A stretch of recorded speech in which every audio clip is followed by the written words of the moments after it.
Nobody, they hadn't any decent, well-educated officers or anything like that. They more or less people that just had to push in and into place, and you were national service. Like I'd turned 21 and you just had to go. So you got your number up and that was it. But I was always in trouble in the army. I did more kitchen duty than anybody. I put this for, I was so pleased to get out the army. I didn't know that I was going to be selected. But you did a lot of groundwork during your marching days. You had to do Morse code. And I was very lucky that being trainee accountant, that I handled most of the technical work and the paperwork that they wanted. They checked on various subjects and algebra and all that sort of thing, what you could do and what you couldn't do. And from there on, I suppose, they selected me.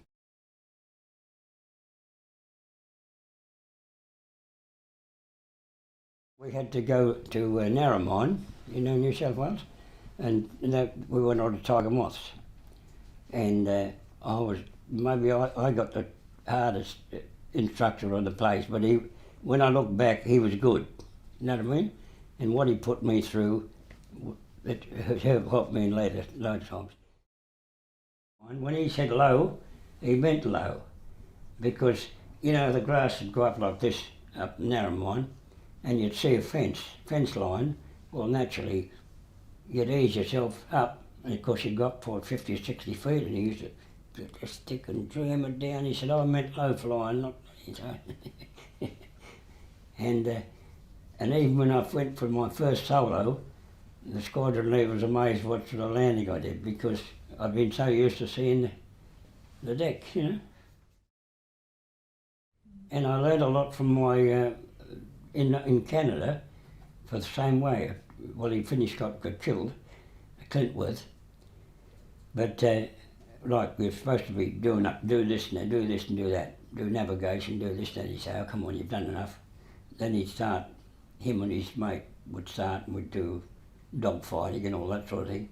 And he'd show you all the tricks of how to make an aircraft slide and strip, and all the tricks. And I was lucky I had two good instructors.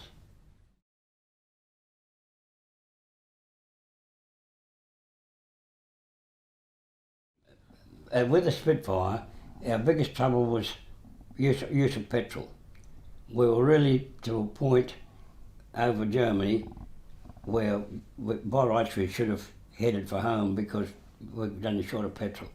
And we jumped, I don't know what you mean jumped, but we were basically attacked by a fair number of 109s and 190s.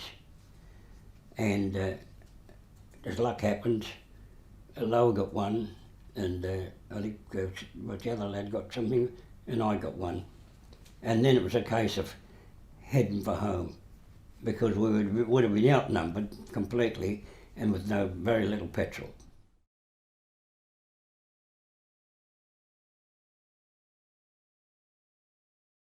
Where we did a lot of the work from, a place called Lim, well, if we're lucky it was on a sort of a plateau.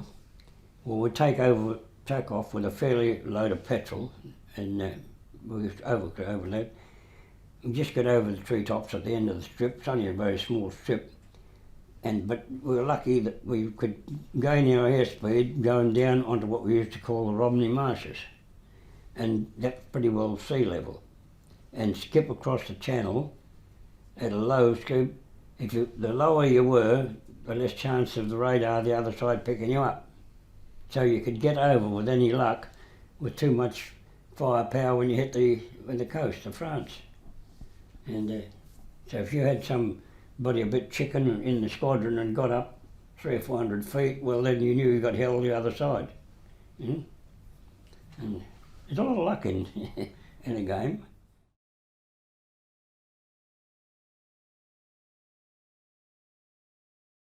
Well, I've said something and trying to help your ground crew and everything like that, and that was a secret of staying alive. I mean, even after hours, like they weren't paid very much, and if you had a bit more money in your pocket, well, you looked after them, and to get a good maintenance crew was half the way of surviving.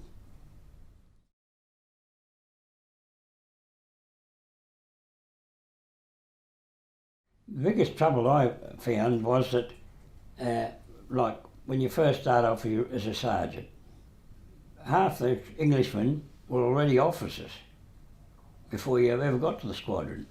So sergeant, flight sergeant, warrant officer, pilot officer, you've got to go through all those ranks before you become a flying officer. Whereas half of them got it handed down from, sometimes not on their own benefits, but from their fathers before them. And it was a very, if you start talking to me about, you know, what they were doing in the Commonwealth, even now they've altered the Commonwealth training scheme now. I believe once you've got a pilot, you all got an equal thing. I don't know, but that's what they tell me. Yeah. Now, right. But in those days, as I say, you'd probably have to go about 3 or 4 ranks, and in the air you might be in charge. When you got on the ground, you'd have to go to the sergeant mess. They went to the officer's mess.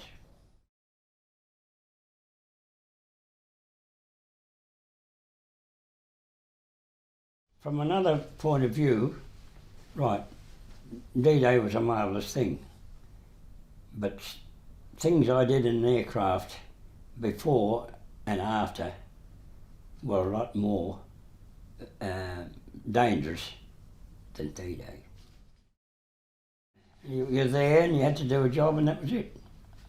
We did an awful lot of strafing of reinforcements and all that sort of caper, and probably people wouldn't like to hear it again. And it's just a case of dog eat dog sort of thing. If you didn't do it, somebody else would do it, wouldn't they?